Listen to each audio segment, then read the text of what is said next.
jërë ngeen jëf dal leen ak jàmm yéen ñu ni bàyyi xel fii ci info Actubuzz ñu wax rek ci xibaar yu jàmp ginnaaw kii di président Macky Sall conseil des ministres bi nga xamante rek ñu ngi ko doon amal ni ki tey ji ci àllarbay bi moom kii di président Macky Sall jël dogal dal di tas gouvernement bi nga xamante rek kii di Amadou Ba moom moo ko jiite woon moom kii di président Macky Sall nag bu sukkandikoo ci xibaar yoo xamante rek ñu ngi koy vérifier moom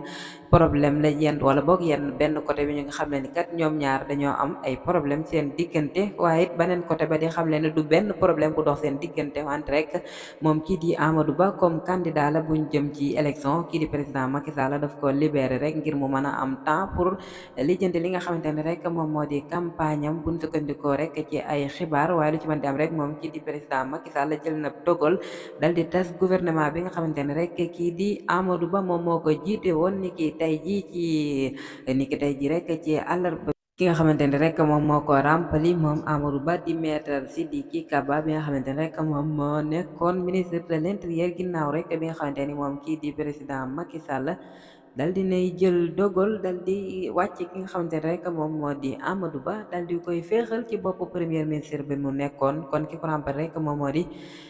maître Sidiki Kaba. ba tey rek ñoom ñi di conseil constitutionnel muy set saa si muy rek ginnaaw bi nga xamante ne rek gàntal nan